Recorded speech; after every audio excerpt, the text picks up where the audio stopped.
est-ce que cette expérimentation permanente qui construit finalement un style éditorial original, unique, est-ce ça la revue dessinée?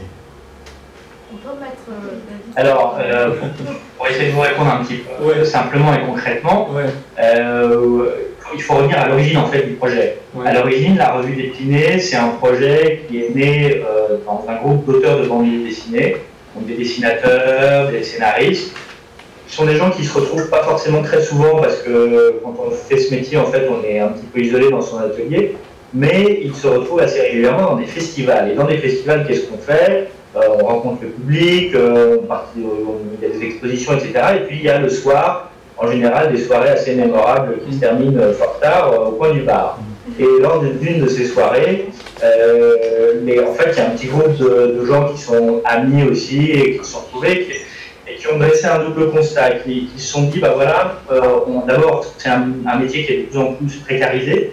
C'est-à-dire qu'aujourd'hui, on peut être un très bon auteur de bande dessinée et pas très bien vivre. Hein. Récemment, il y a une étude qui montrait qu'au moins un quart de la profession vit du RSA, alors que c'est des gens qui travaillent, hein, pourtant, mais voilà.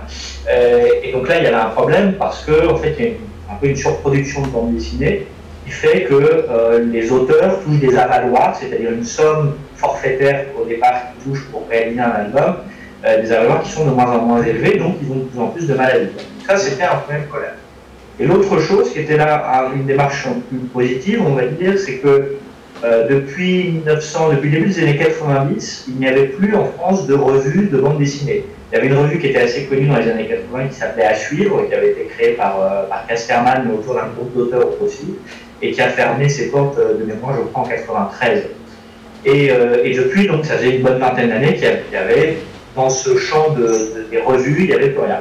Et comme il y a eu depuis maintenant une bonne quinzaine d'années en France un renouveau de la bande dessinée à travers ce qu'on appelle rapidement la bande dessinée de reportage ou de documentaire ou BD du réel aussi, il y a toute une génération d'auteurs aussi qui a eu envie un peu en quelque sorte de prendre la parole, de s'organiser pour créer la revue dessinée. Et donc on a été tout de suite assez soutenus et alimenté et inspiré par ces gens-là.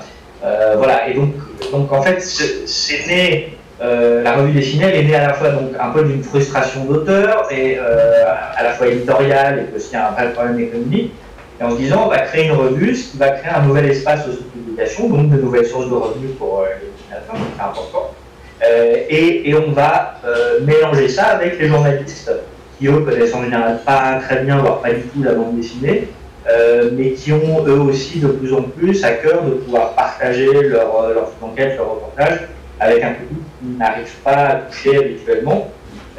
Voilà, et ça concerne aussi évidemment les jeunes, et je laisserai Charlotte vous expliquer pourquoi et comment est né Topo, mais voilà, c'était effectivement cette idée d'hybrider, comme on dit, d'hybridation entre l'univers de l'information, l'univers de la presse d'un côté, et l'univers de la bande dessinée qui était à ce moment-là assez mûr, on va dire, pour se rencontrer en quelque sorte. D'accord, et combien il y a de personnes en fait qui sont à l'origine finalement? Après qu'il y ait eu ces discussions, toutes ces discussions au moment des festivals, quand est-ce que et comment ça s'est passé, le moment de décider on va faire un journal? Alors à l'origine, il y a 6 cofondateurs de la revue. Moi, je suis un peu le mouton noir parce que je suis le seul journaliste. Moi, je n'ai pas du tout de la bande dessinée. Et les autres sont des auteurs de BD, dessinateurs et scénaristes. Et puis, donc ça, c'était au départ. Aujourd'hui, on n'est plus que 3 cofondateurs à être réellement actifs au sein de la revue. Donc, il y a Franck Bourgeon qui est dessinateur, et notre patron, notre grand chef à plume. Il y a Sylvain Ricard qui est son adjoint, qui lui est scénariste, et moi qui suis donc journaliste. Donc ça c'est pour le départ de la revue dessinée. Après, il y a toute une équipe qu'on pourra vous montrer un petit peu tout à l'heure en faisant le tour de bureau. Il y a toute une équipe qui travaille à la fabrication de la revue, puisqu'à chaque bouclage, on a besoin d'avoir ce qu'on appelle un éditeur, qui en l'occurrence est une éditrice, c'est-à-dire quelqu'un qui est journaliste et qui assure tout le travail de relecture, à la fois sur la forme et sur le fond, d'écriture aussi de ce qu'on appelle les chapeaux, début des histoires, une partie de la rédaction et de la mise en page des en savoir plus, les pages qui sont à la fin de chaque site. Vous avez aussi une maquettiste principale et qui est renforcée par un second maquettiste qui vient une partie du temps pour le bouclage, pour faire la partie mise en page. Vous avez un directeur artistique en l'occurrence, là aussi pour chaque bouclage, pour assurer la cohérence graphique de l'ensemble. Et puis il y a aussi une personne qui s'occupe de toute la gestion des abonnements. Et une partie de la gestion administrative. Voilà, en tout maintenant on est avec Topo qui aussi a sa propre équipe. Donc Charlotte qui est à côté de rédactrice en chef de Topo, qui elle s'occupe plus des aspects graphiques de la revue, et Laurence Fredet qui travaille à côté, qui elle s'occupe plus de la dimension journalistique de Topo. D'accord. Est-ce que vous avez des questions à poser? Est-ce que vous voulez qu'on continue à bâton rompu? Oui, vas-y. C'est qui a eu l'idée exactement? C'est une personne ou plusieurs? Alors, la légende raconte que c'est notre grand chef Doré qui a eu l'idée. Et en rentrant de cette soirée que vous imaginez un peu arrosée, a rédigé une tête de texte quand il est rentré dans sa chambre d'hôtel en festival, et qui était une sorte de manifeste, enfin de résumer un peu de tout ce qui s'était dit dans cette soirée. Voilà, donc on peut considérer que formellement c'est Franck Bourgeron qui a eu un peu l'idée initiale, mais en réalité c'était vraiment une idée collective. Et d'ailleurs, nous, au sein de la revue, comme au sein de Topo, on essaye au maximum de travailler collectivement, parce qu'on s'est rendu compte qu'au fur et à mesure que c'est vraiment ce qui fait la richesse de cette revue. C'est-à-dire le fait de pouvoir faire travailler ensemble des gens qui ont des talents différents, qui viennent d'univers professionnels aussi, qui sont assez différents, et c'est ce qui fait tout ça dans un esprit de qualité, c'est-à-dire qu'on essaye au maximum de privilégier une information et un graphisme de qualité. Est-ce que vous avez eu l'appui de maisons d'édition? Alors, on a eu... Est-ce que vous êtes totalement indépendant? Alors, pour vous répondre très clairement, au début, on avait pas... Là, on a vu que, excusez-moi de vous couper, parce qu'il y a Casterman qui vient de lancer un magazine, donc ça, c'est une maison d'édition. Est-ce que vous êtes vraiment indépendant de maison d'édition, d'où le fait de pouvoir aussi ramener des auteurs, des créateurs qui n'appartiennent pas à une maison d'édition particulière, qui ne travaillent pas pour une maison d'édition particulière? Alors, pour répondre précisément à votre question, oui, nous sommes indépendants. Et l'indépendance, elle passe par deux choses. Si on veut une indépendance éditoriale aujourd'hui, quand on fait de la presse, quand on fait de l'information, il faut avoir une indépendance économique. Et pour ça, on avait un problème au départ, qui était le fait de ne pas avoir de ressources. On n'avait pas 1 euro, enfin on avait quelques euros, mais pas du tout de quoi financer le lancement de la revue, parce que ça coûte assez cher à faire. Pour vous donner une idée, ça coûte à peu près 100 000 euros de fabriquer la revue dessinée, chaque numéro. Voilà, c'est quand même assez cher. Et donc au début, il nous fallait des sous pour démarrer. Donc on a fait ce qu'on appelle un love money. Un love money, c'est quoi? C'est des gens qui sont des particuliers, qui avaient envie de participer à ce projet, qui dans la vie sont des gens qui sont un petit peu fortunés, ils sont avocats, financiers, traders, etc. Et ce sont aussi des fans de BD. Ce sont des gens qui sont des collectionneurs, qui adorent la bande dessinée.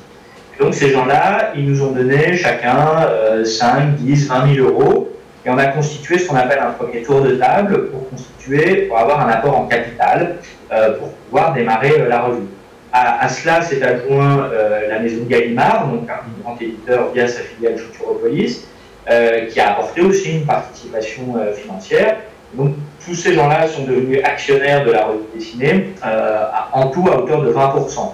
Je cite le chiffre parce que c'était important que nous, les cofondateurs, qui sommes les garants de l'indépendance du projet et de son esprit, qu'on conserve la majorité du capital. On a conservé 80% du capital.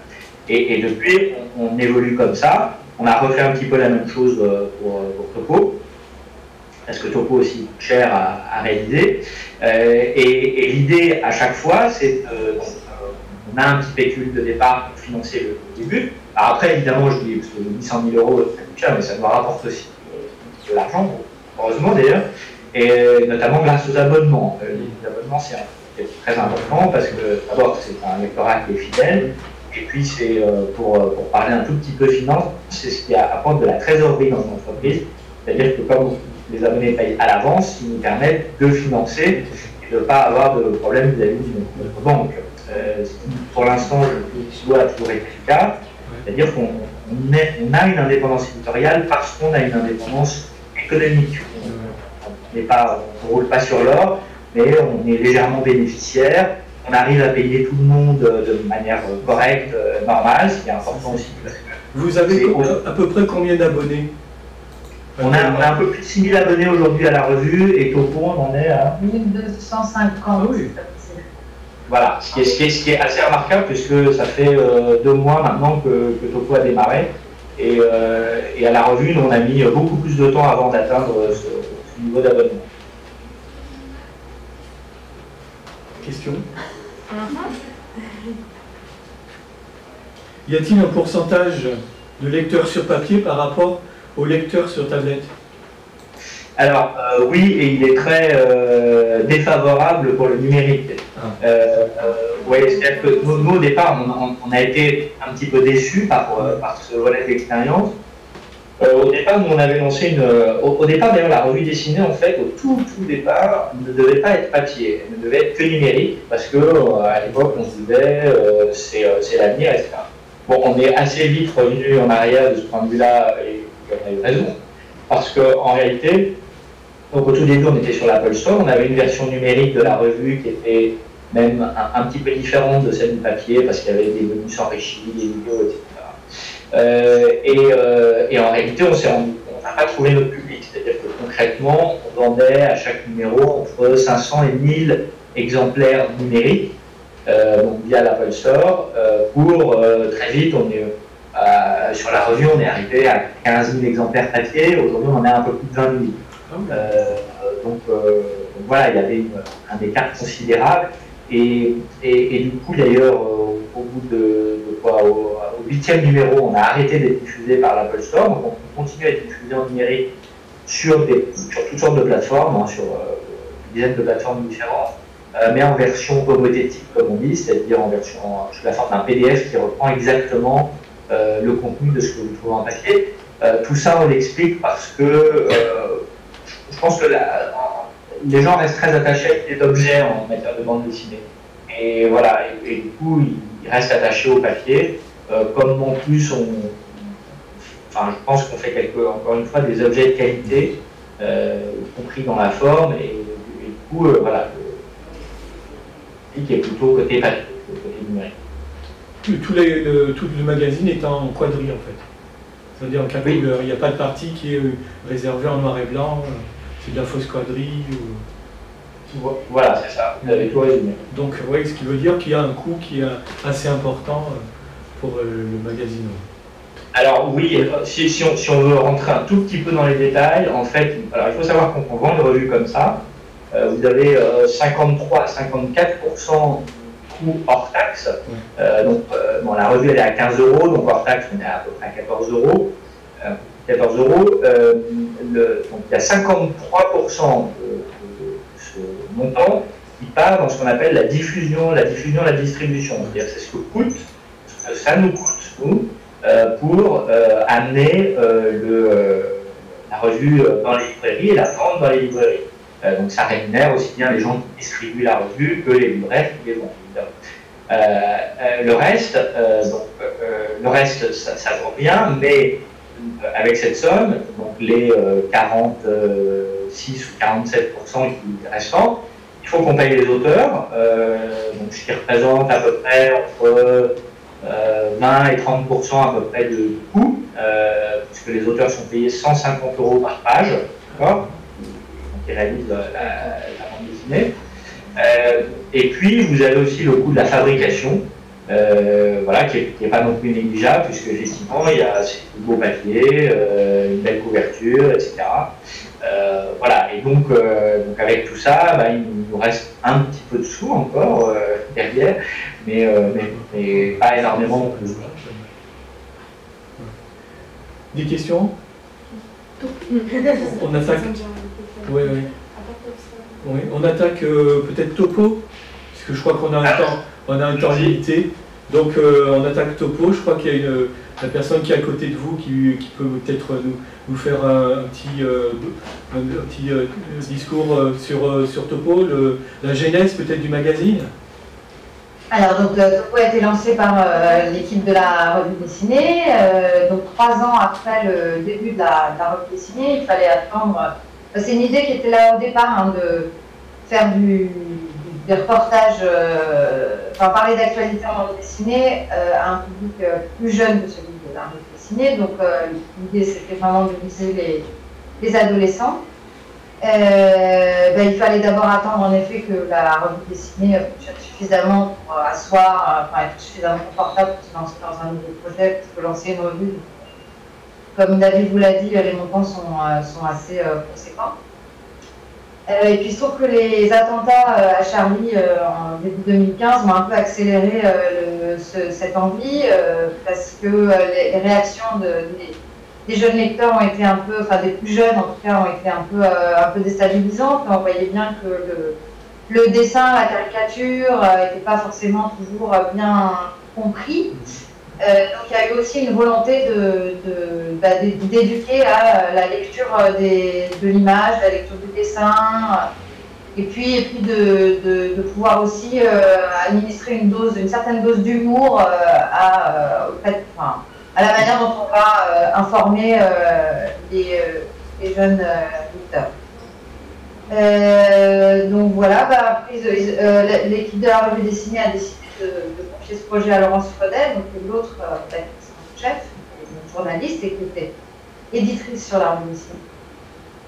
Et puis moi, je suis arrivée après parce que moi je viens plus de l'édition de bande dessinée, donc on est un binôme à l'image de ce qui est produit à l'intérieur, donc c'est vraiment le journalisme qui rencontre la bande dessinée.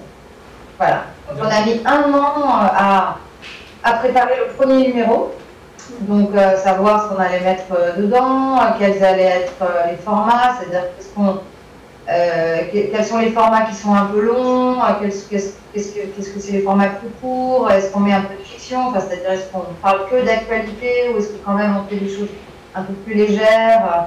Voilà, donc ça a mis 1 an à être construit, et puis voilà, il fallait s'adresser aux dessinateurs, aux journalistes, savoir qui avait envie de travailler sur ce projet, et puis le premier numéro est sorti là, début septembre. D'accord. Alors donc ça apparaît tous les 2 mois. Voilà, donc c'est plus fréquent que la revue dessinée, et il y a moins de pages, la pagination est plus faible, c'est 144 pages. Oui, le format c'est 228. Le format est un peu plus grand aussi. Voilà. Vous avez des questions à poser? Oui, les journalistes, ils se déplacent sur les lieux ou ils font des recherches? Oui, très souvent en fait. Si c'est pour faire les enquêtes, en effet, il faudrait en rencontrer un certain nombre de personnes pour les interviewer, aller voir comment se passent les choses sur le terrain. Alors, après, pas toujours, mais quand ce sont des enquêtes, oui, en effet, les journalistes se déplacent. Et les dessinateurs. Et parfois les dessinateurs. Si l'enquête après est pas faite, ça montre que des fois l'enquête a déjà été faite. Donc à ce moment-là, le dessinateur va travailler à partir de photos, de documents. Et si l'enquête va être faite, ils peuvent en effet aller tous les deux sur le terrain. D'accord. Peut-être une dernière question. J'ai remarqué que dans le magazine Topo, il y avait une grande place faite aux femmes. Est-ce que c'est une volonté de départ? Absolument. Non, mais, alors, la BD est un milieu plutôt occupé pour les auteurs par des hommes. Franck et Sylvain ne viennent pas de la même famille. Je mets des guillemets, de bande dessinée que là d'où je viens. Moi, je viens plutôt d'une famille qui est plus jeune, plus artistique, et en effet, dans mes connaissances professionnelles, il y a beaucoup plus de dessinatrices que dans les leurs. Voilà, donc voilà. Après, oui, moi, ça me tenait à cœur d'essayer d'être plus dans la parité, mais après, on cherche avant tout des gens talentueux, mais c'est vrai qu'on y est attentif. D'accord. D'accord, ben merci beaucoup. En tout cas, je crois qu'on est proche de la fin de la rencontre, donc merci beaucoup de vous être prêté au jeu des questions-réponses. Voilà, merci beaucoup.